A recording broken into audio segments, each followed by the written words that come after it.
Welcome to the Lawyerist podcast, a series of discussions with entrepreneurs and innovators about building a successful law practice in today's challenging and constantly changing legal market. Lawyerist supports attorneys building client-centered and future-oriented small law firms through community, content, and coaching, both online and through the Lawyerist Lab. And now, from the team that brought you the Small Firm Roadmap and your podcast hosts. Hi, I'm Zach Glazer. And I'm Stephanie Everett. And this is episode 491 of the Lawyerist Podcast, part of the Legal Talk Network. Today, Sara's talking with Lawyerist Lab coach Leticia DeSuze about strategy and leadership. Today's podcast is brought to you by Spotlight Branding. So stick around and you'll hear a little bit more about them later on. So, Zach, today we have a little request for our listeners. Yeah. It's not often, but sometimes we ask favors of you guys. just little ones. So hopefully it's good. And frankly, as we usually do when we say this, this is something that you should be doing of your own clients. We would like you to go onto whatever platform you listen to the podcast on, whatever platform that you find it on, the social media, and we'll really just rate our podcast. Give us a thumbs up, 5 stars, whatever they do, whatever the kids are doing these days in rating the podcast. But we would love it if you give us a hopefully positive rating. I hope if you're listening to the show, you enjoy it. And if you do have anything you'd like to say about it, you can always contact us. But really, we would love it if you went to Apple and all the other places and rated this show. Yeah, it really helps us. The algorithms apparently care about those things. And even if you were so inclined to tell a friend about the show, we would love that too. Fun fact, when the show first launched, I really didn't like it. Am I allowed to say that? I think you are. And honestly, you don't have to like every episode that's on the podcast either. It was funny because when I finally met Sam and Aaron for the first time, I was like, oh yeah, I listened to your show a couple times and then I didn't. And they were like, tell us more. And I was like, well, you always were interviewing these lawyers and you would ask for their whole backstory. And I just didn't care. I just wanted to get kind of to the meat of it. Like, do I really need to know that you went to law school and then what'd you do? And then you're right. Like lawyers, we love to tell our whole story. Oh, yeah. And I was like, I just kind of want to get to the meaty part. And they're like, that's fair. And so I don't know if you're ever wondering, that's probably why I often skip a lot of people's backstory, because I'm like, what are we here to talk about, people? That's also my high D kind of personality. I'm ready to jump right in, get to the good stuff. I'm not good at the slow talk. Yeah, I'm a little more slow talk. I think that's the Southern in me, but a little more small talk. But, the podcast changes and morphs and different episodes, but we really want to hear how you feel about it. So if you just take a minute or two, and hopefully if you're just on your phone, mash that like button, as they say, I guess. Yeah. Do a thing. Help us out. And we'd appreciate it. And keep listening. Hopefully you don't hate us. But if you do, that's okay. You can let us know and we'll do our best. Well, on that note, Yeah. Here's my conversation with our sponsored guest, Spotlight Branding, and then we'll head into Sara's conversation with Leticia. Hey, y'all, it's Zach, the legal tech advisor here at Lawyerist, and today I've got Marc Cerniglia from Spotlight Branding with me, and we are talking about 6 myths of marketing in 6 minutes. Marc, let's try to do that. Let's get it into 6 minutes. What are some myths here? Absolutely. Yeah. Glad to be back here on the podcast. So let's dive in. So myth number 1, we're going to do a minute per myth here. Myth number 1 is this idea that SEO is the holy grail of marketing for a law firm. All right. And the reason that this is a myth is because SEO, in short, is overrated. It's something that almost every law firm thinks they need to worry about. But if you just think about this real simply, it's literally not something that every law firm can succeed at. There's only like 4 or 5 spots that matter on Google for your practice area in your city, and there's probably 100 lawyers that do what you do. So SEO is not this holy grail that you have to necessarily be worried about if you don't want to, because not everyone can succeed. Yeah. So make sure you're approaching it from a different direction to get your marketing going as well. Yes, optimize SEO as best you can, but approach it and have other things going. Awesome. Myth number 2. All right. So another myth, and we're going lawyer specific here, right? Mhm. Is this idea that most lawyers are good at getting referrals. Okay. And so, Ooh, yeah. and really the myth is more that you probably believe that because you get a lot of your business from referrals. But that doesn't mean you're necessarily good at it. There's actually Ah, studies that show that most law firms are only getting about 1/3 of the referrals that people are willing to give them. Okay. And we need more than a minute to talk about how to fix that, right? right. But the short version is it's usually a lack of staying in touch with your network. It's a lack of reminding people what you do. But the myth here that I want to, bust is just because you get a lot of your business from referrals doesn't mean you're actually getting anywhere close to the number you should be. Ooh, that's kind of a glass shattering thing in my mind. Just because it's the most amount of my intake stuff doesn't mean I'm doing a good job of it. That's awesome. All right, myth number 3. All right, myth number 3 is that branding doesn't matter for small law firms. And the problem here with that belief is that most times when you think about branding, maybe you think about Coca-Cola, Nike, Starbucks, you think about signage at a sporting event, right? You Right. think about these traditional themes of branding. But branding for a small business, especially a law firm, is really more about reputation, credibility. And so if I replace that word with of branding with reputation, all of a sudden, a law firms, of course, they're going to agree that their reputation matters. So Right. branding doesn't matter for you the way it matters for Coca-Cola or Nike, but you do need to do things that market yourself in a way that communicate that you're an expert, that you're good at what you do. So branding in terms of credibility is very important. Right, right. So making sure that you do have a brand. You have a brand whether you like it or not, and you want to make sure that that brand is saying what you say it is, maybe thinking a little bit broader about what branding is. Awesome. All right. Number 4.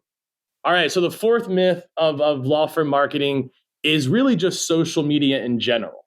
Okay. So what do I mean by that? So myth more specifically is a belief that the point of social media for a law firm would be to generate leads. And here's what's interesting about this myth. Usually most law firms land in one of two places on that. They either think it can get them leads or they think it can't get them leads. But the actual myth is believing Mm-hmm. either of those because the real main purpose of social media for a law firm should be what we were talking about a second ago. It should be for branding. It should be for staying in touch with your existing network. Okay. It doesn't have to Ooh. be a lead generating platform. So the myth there is really changing what you see the purpose of social media to be for your law firm. It's not about lead gen, it's about branding and connectivity. Got it. Yeah. And that kind of helps us again, going back to the first one of SEO isn't the holy grail of law firm marketing. If you're, getting all those people that are already connected with you, that are actively following you and bringing them back into the fold, that's a positive thing for you. Awesome. Well, let's keep going. Number 5. Number 5. So this is the myth that I need more clients. Okay. I think Mm. most firms would be like, yes, I want more clients. I need more clients.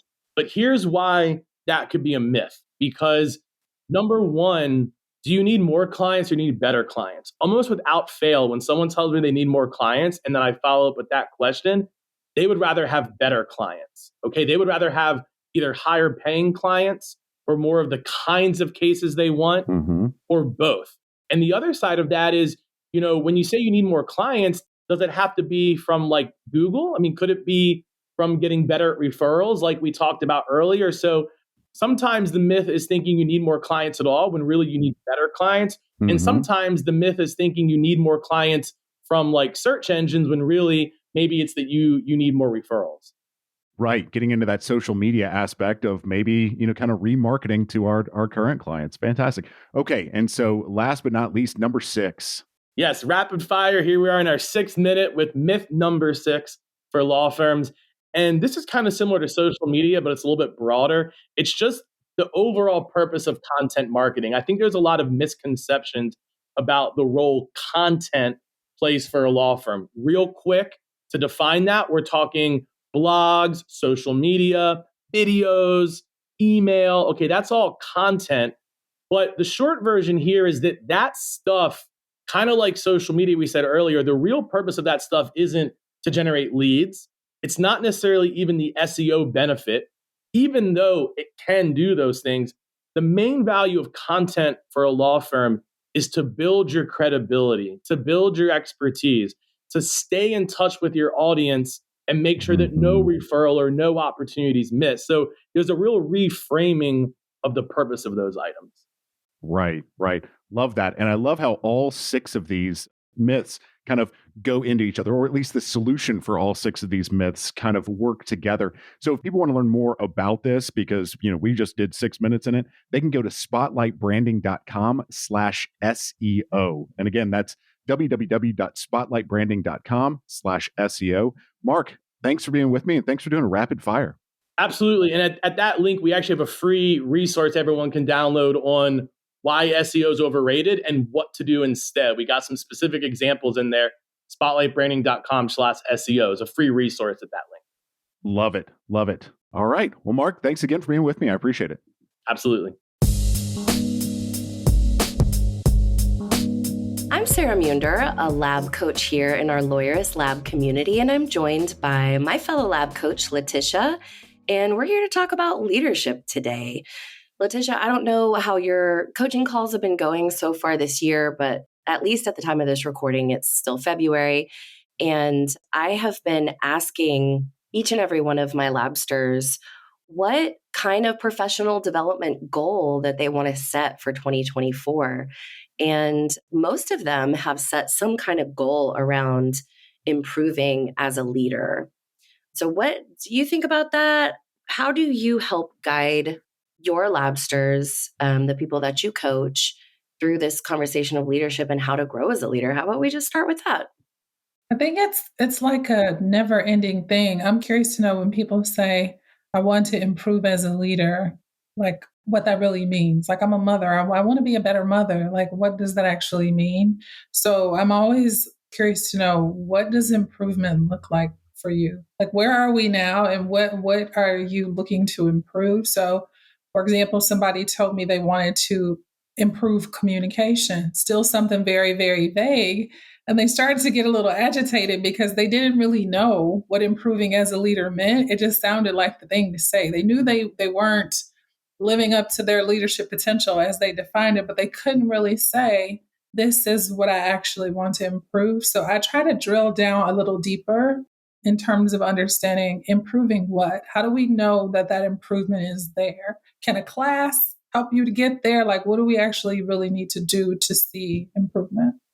Such a good point. I like to ask the question, if we're at the end of 2024 and we are celebrating that you reached and accomplished this goal, what is it exactly we're crossing off the list here? So just to throw out some examples, one of my labsters set a goal of, the overall goal of improvement was improving in accountability, specifically holding himself accountable as a leader for his team. So we kind of drilled that down into more specific things. For example, having more face time in front of his team, because oftentimes he felt disconnected. And so we talked about ways to do that more specifically, like setting a KPI around that, like how many face-to-faces he's having or one-on-ones he's having. I have another one that wanted to improve, like holding his team members accountable, but you've talked before in another episode on the Lawyers podcast about what does it mean to hold people accountable and do other people really hold us accountable? So I know that's debatable, but those are just kind of some examples of like how to more so empower our team. But maybe I'll just start with this question to throw this at you. What does it mean to you to be a good leader? Maybe that'll get people thinking. Well, because, I think leadership intersects so many different areas of life. I think it starts with a real sense of purpose. Like I hear a lot of people talking about like why you're doing something, your why in business, but your why in business may completely conflict with who you are as a person or the goals of your family. So for me, I always have to go back to the very beginning of, what am I here to do? What am I meant to do? And leading needs to stem from that sense of vision, not just what I envision, but a sense of what I feel my purpose is in doing. And then everything else flows out from that. Because if it's not that, I find that my accomplishments, my accolades, all of those things are very short lived, and I don't really feel a sense of fulfillment. So, to go back to answer your question, being a good leader, to me, it means being a leader of integrity. And I know we think of integrity sometimes the moral compass, but the word actually is, if you think of a pie, like wholeness, just being in integrity with yourself and moving from a place of wholeness so that there's just congruence in how you lead, whether that's your home, your business, there's a sense of congruency. Yeah, I love that. It's so important for our team to know where we stand as a leader. And if we're trying to lead people, if you think of this visually, we're trying to lead people, we need to know where we're leading them to and what's kind of the whole point behind what we're doing in our business.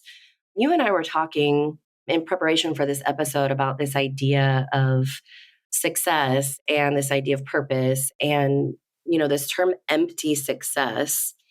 And we, in our lab program, one of the very first things that we have people do is to identify and clarify their personal vision, meaning what's the vision that they want for their lives, and therefore, how do they want their business to help them fulfill that personal vision?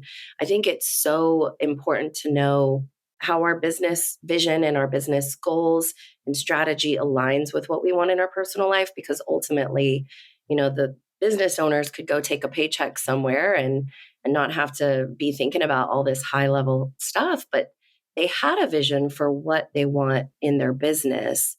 And so we always try to bring it back to, okay, well, how does that align with what you want in your life? So this for you, like, how would you go about helping someone find purpose in their business and as a leader and taking that business to a place where it supports them? That's a great question. I don't know that there's one definitive answer for that, but the one thing that I'm always mindful of is what's energy giving and what's energy draining. And so sometimes people have things that they've written down, like, here's my business vision, here's my personal vision. And I'm like, I don't believe you. Something about this just doesn't. I mean, I will tell people I don't believe you. I'm in no way saying I can tell you what your actual vision is. But sometimes just because people need to complete a task or complete the thing, they're like, okay, here's what it is that I want to do or have or become. But I'm always like, let's just look back a little bit deeper. Like, if we think about moving it away from your law firm or anything else, what makes you come alive?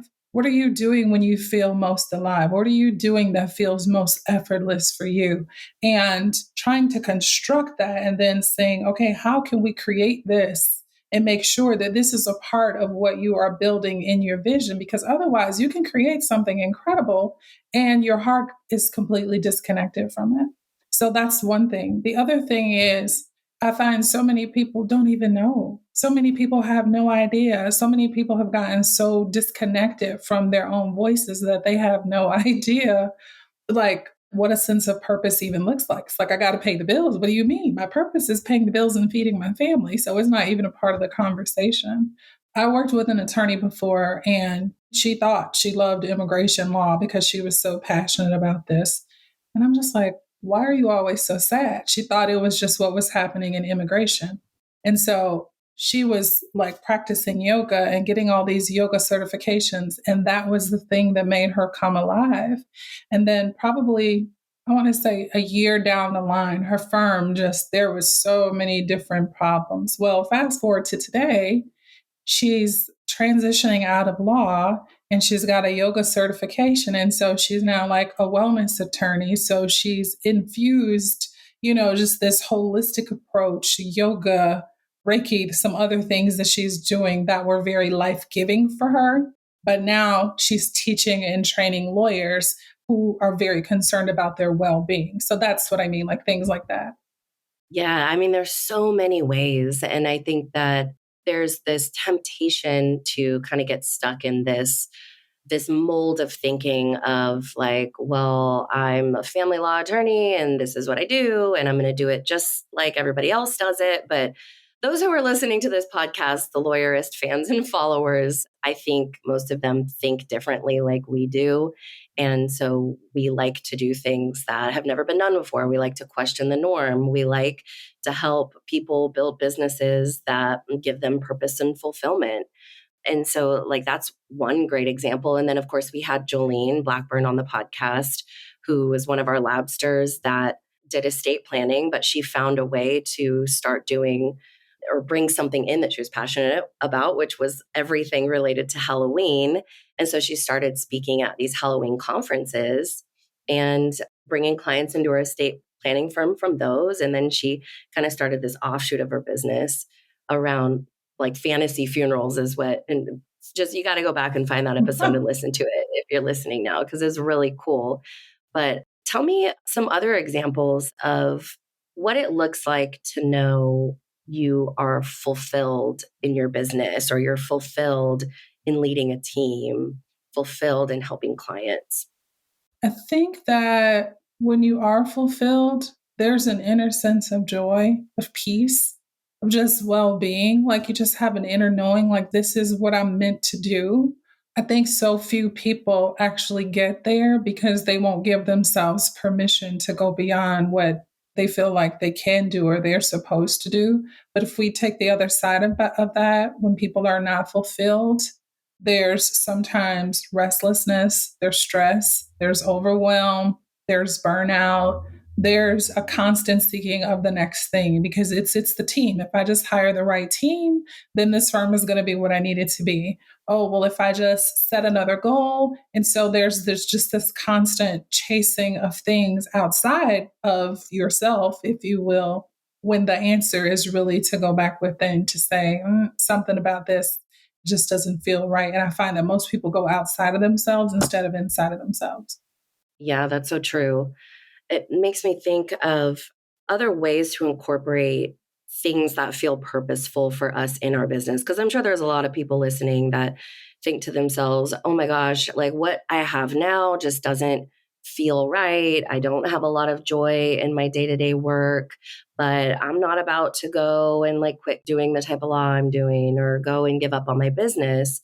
But I realized when I joined Lawyerist and I took this job as a lab coach, specifically for me, my goal was to become a better business coach. I wanted to learn new ways of helping people grow and build and scale businesses.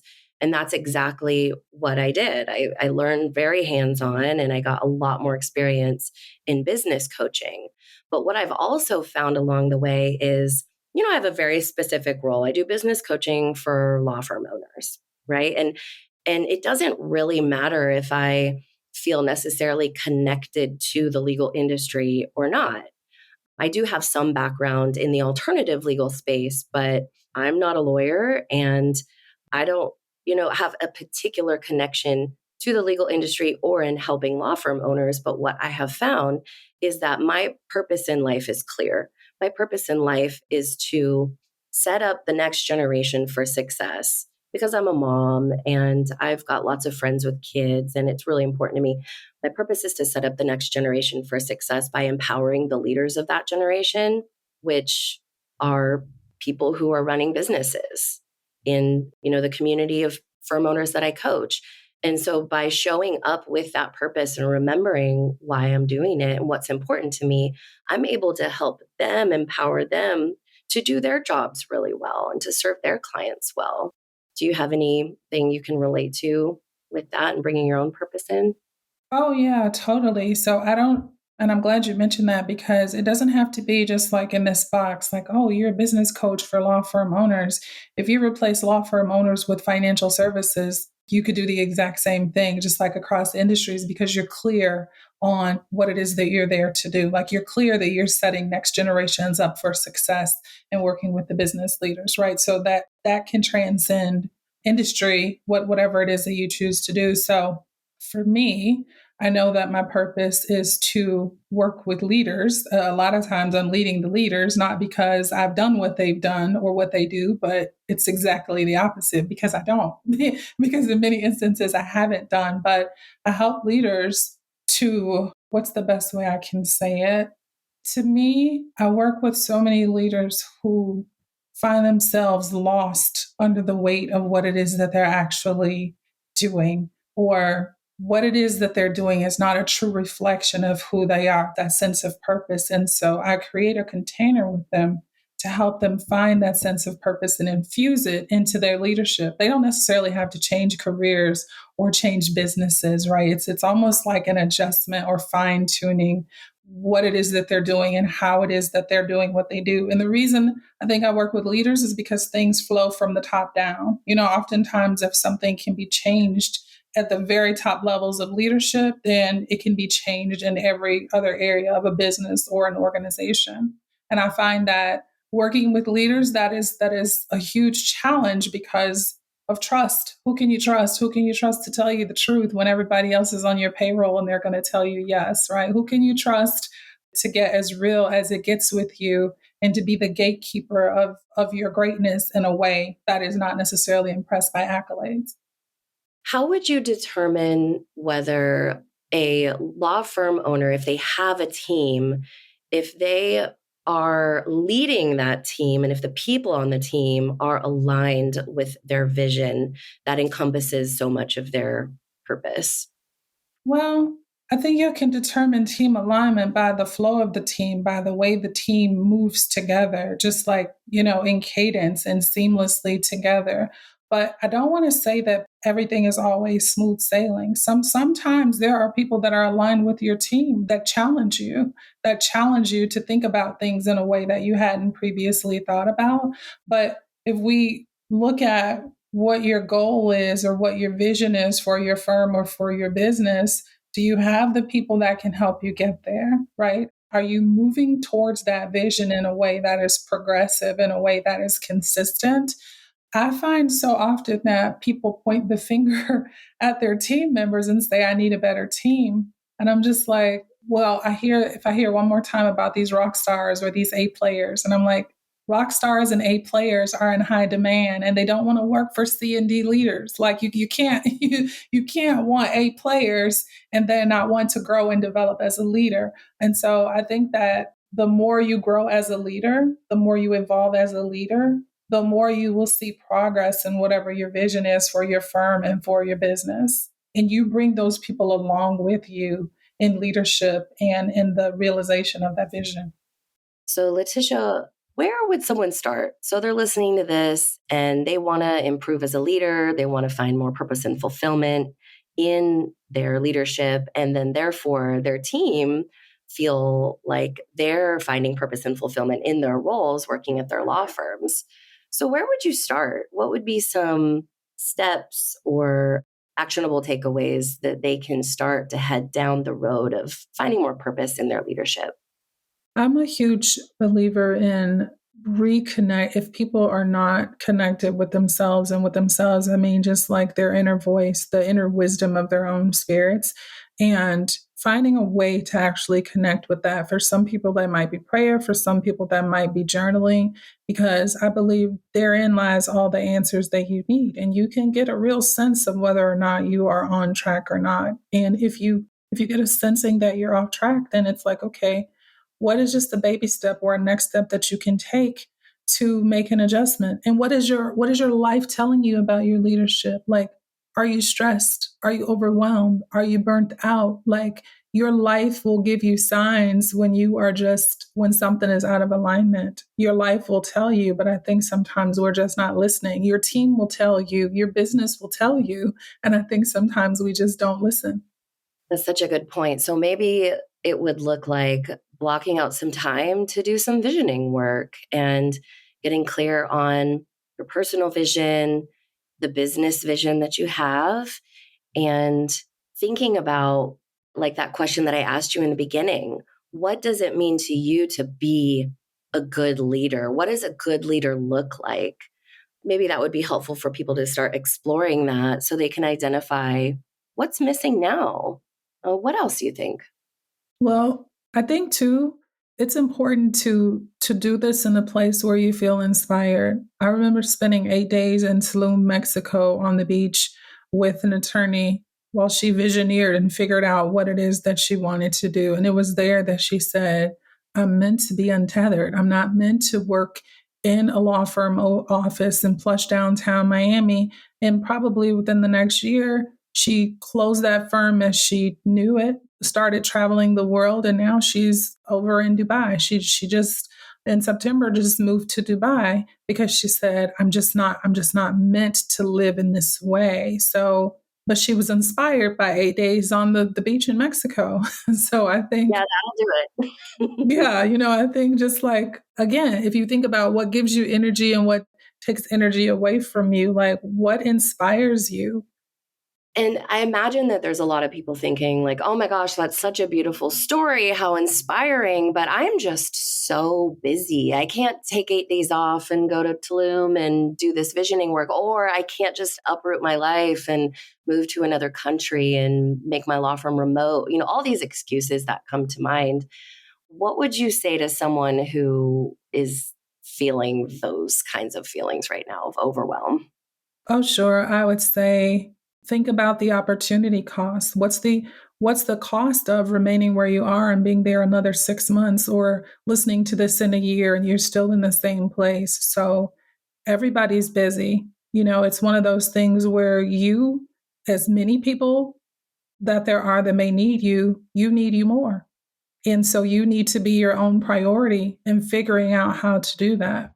And I mean, it doesn't have to take a Eight lot. days. Yeah, it doesn't have to take 8 days to come up with your vision. And it doesn't have to take a whole life redo or a No, business it does redo. not. I mean, little things like maybe there's, someone's listening to this and they're just inspired to think about their 2024 goals again and ask themselves if they're really aligned right now with the priorities that they're spending their time on. Are those priorities aligned with those 2024 goals? Or maybe it's just thinking about what's one thing that I can do better this quarter to work towards a business that feels more purposeful for me and my team. And, that question again that I've been asking my labsters, what's one thing that I really want to improve on as a leader? What do you think? Yeah, no, that makes a lot of sense. I also find though that there is oftentimes a disconnect between lawyers and their team. And I'm just like, who do you have working with you? What's important to them? What are their goals? Like, what do their goals or what does their vision or sense of purpose look like? How is that integrated into what it is that you are creating? And I find that not only are so many lawyers disconnected from themselves, but they're also disconnected from their team. So everybody just shows up to do whatever is going to pay the bills. And so everybody feels disconnected. And I think that by starting in that direction, the leader can actually change that and create a culture of purpose driven people.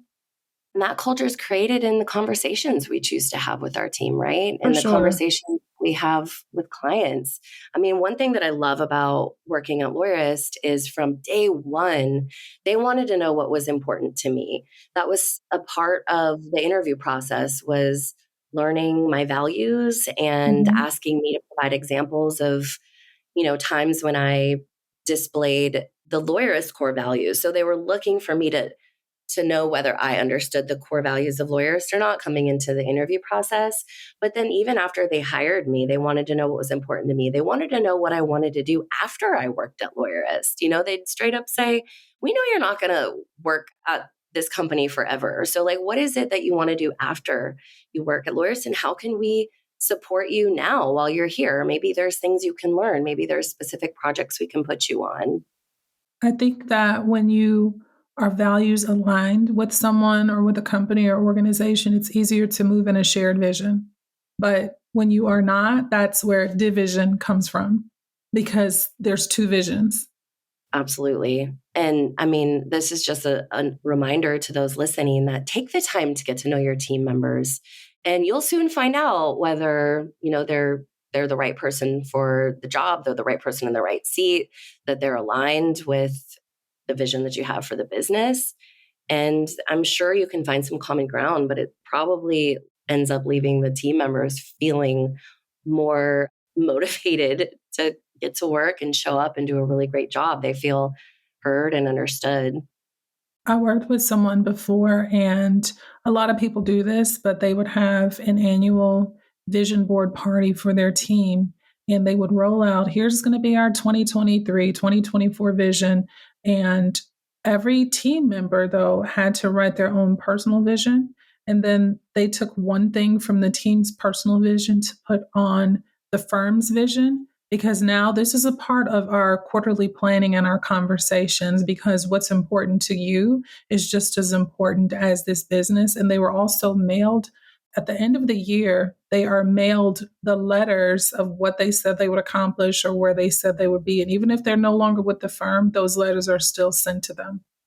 That is so cool. It's making me think we should do some kind of vision board workshop in lab.